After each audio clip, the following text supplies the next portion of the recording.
Boa Nova. Psicografado por Francisco Cândido Xavier. Ditado pelo Espírito Humberto de Campos. Ano da primeira publicação, 1941. 3. Primeiras pregações.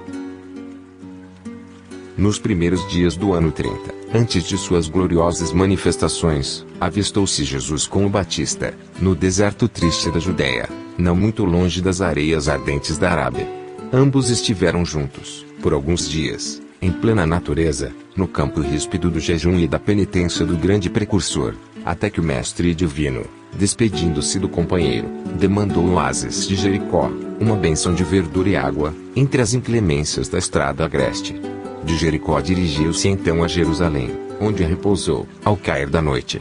Sentado como um peregrino, nas adjacências do templo, Jesus foi notado por um grupo de sacerdotes e pensadores ociosos, que se sentiram atraídos pelos seus traços de formosa originalidade e pelo seu olhar lúcido e profundo. Alguns deles se afastaram, sem maior interesse, mas Anã, que seria, mais tarde, o juízo inclemente de sua causa, aproximou-se do desconhecido e dirigiu-se-lhe com orgulho. Galileu, que fazes na cidade? Passo por Jerusalém, buscando a fundação do reino de Deus. Exclamou Cristo, com modesta nobreza. Reino de Deus? Tornou o sacerdote com acentuada ironia. E que pensas tu venha a ser isso? Esse reino é obra divina no coração dos homens. Esclareceu Jesus, com grande serenidade. Obra divina em tuas mãos. Revidou Anã, com uma gargalhada de desprezo. E, continuando as suas observações irônicas, perguntou: com que contas para levar avante essa difícil empresa? Quais são os teus seguidores e companheiros? Acaso terás conquistado o apoio de algum príncipe desconhecido e ilustre, para auxiliar-te na execução de teus planos? Meus companheiros hão de chegar de todos os lugares. Respondeu o mestre com humildade. Sim. Observou Anã. Os ignorantes e os tolos estão em toda a parte da terra. Certamente que esse representará o material de tua edificação. Entretanto, propões-te realizar uma obra divina. Já viste alguma estátua perfeita modelada em fragmentos de lama? Sacerdote. Replicou-lhe Jesus, com energia serena. Nenhum mármore existe mais puro e mais formoso do que o do sentimento, e nenhum cinzel é superior ao da boa vontade sincera. Impressionado com a resposta firme e inteligente, o famoso juiz ainda interrogou-o. Conheces Roma ou Atenas? Conheço o amor e a verdade. Disse Jesus convictamente.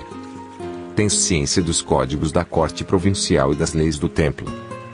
Inquiriu Anã, inquieto. Sei qual é a vontade de meu Pai que está nos céus. Respondeu o mestre, brandamente. O sacerdote o contemplou irritado e, dirigindo-lhe um sorriso de profundo desprezo, demandou a Torre Antônia, em atitude de orgulhosa superioridade. No dia seguinte, pela manhã, o mesmo formoso peregrino foi ainda visto a contemplar as maravilhas do santuário, antes alguns minutos de internar-se pelas estradas banhadas de sol, a caminho de sua Galileia distante.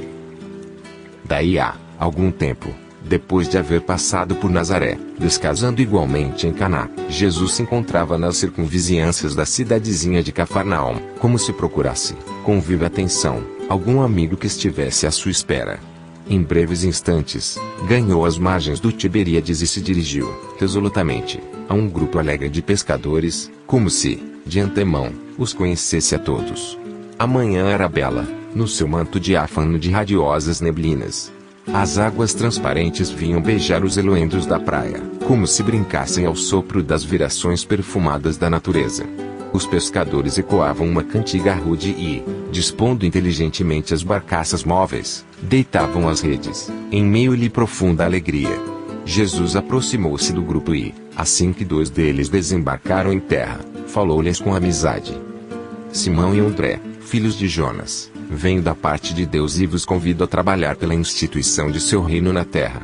André lembrou-se de já o ter visto, nas cercanias de Betsaida, e do que lhe haviam dito a seu respeito, enquanto que Simão, embora agradavelmente surpreendido, o contemplava, enleado. Mas, quase a um só tempo, dando expansão aos seus temperamentos acolhedores e sinceros, exclamaram, respeitosamente: Sede bem-vindo. Jesus então lhes falou docemente do Evangelho, com um olhar encendido de júbilos divinos.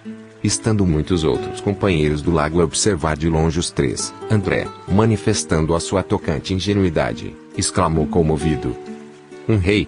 Mas em Cafarnaum existem tão poucas casas. Ao que Pedro bitemperou, como se a boa vontade devesse suprir todas as deficiências. O lago é muito grande e há várias aldeias circundando estas águas. O reino poderá abrangê-las todas. Isso dizendo, fixou em Jesus o olhar perquiridor, como se fora uma grande criança meiga e sincera, desejosa de demonstrar compreensão e bondade. O Senhor esboçou um sorriso sereno e, como se adiasse com prazer as suas explicações para mais tarde, inquiriu generosamente: quereis ser meus discípulos? André e Simão se interrogaram a si mesmos, permutando sentimentos de admiração embevecida. Refletia Pedro: que homem seria aquele? Onde já lhe escutara o timbre carinhoso da voz íntima e familiar. Ambos os pescadores se esforçavam por dilatar o domínio de suas lembranças, de modo a encontrá-la nas recordações mais queridas. Não sabiam, porém, como explicar aquela fonte de confiança e de amor que lhes brotava no âmago do espírito e, sem hesitarem, sem uma sombra de dúvida, responderam simultaneamente: Senhor, seguiremos os teus passos.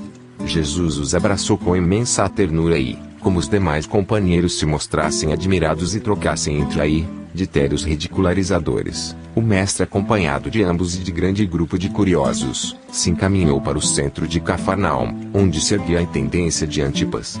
Entrou calmamente na coletoria e, avistando um funcionário culto, conhecido publicano da cidade, perguntou-lhe: que fazes tu, Levi? O interpelado fixou-o com surpresa, mas, seduzido pelo suave magnetismo de seu olhar, respondeu sem demora: recolho os impostos do povo, devidos a Herodes. Queres vir comigo para recolher os bens do céu? Perguntou-lhe Jesus, com firmeza e doçura. Levi, que seria mais tarde o apóstolo Mateus, sem que pudesse definir as santas emoções que lhe dominaram a alma, atendeu comovido: Senhor, estou pronto. Então, vamos, disse Jesus, abraçando-o.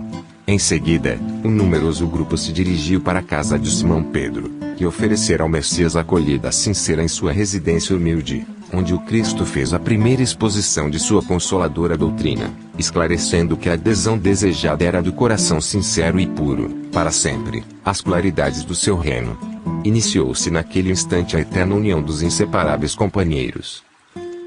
Na tarde desse mesmo dia, o mestre fez a primeira pregação da Boa Nova na praça ampla cercada de verdura e situada naturalmente junto às águas. No céu, vibravam harmonias vespertinas, como se a tarde possuísse também uma alma sensível. As árvores vizinhas acenavam os ramos verdes ao vento do crepúsculo, como mãos da natureza que convidassem os homens à celebração daquele primeiro ágape. As aves ariscas pousavam de leve nas alcaparreiras mais próximas, como se também desejassem senti-lo, e na praia extensa se acotovelava a grande multidão de pescadores rústicos, de mulheres aflitas por continuadas flagelações, de crianças sujas e abandonadas, misturados publicanos pecadores com homens analfabetos e simples que haviam acorrido, ansiosos por ouvi-lo.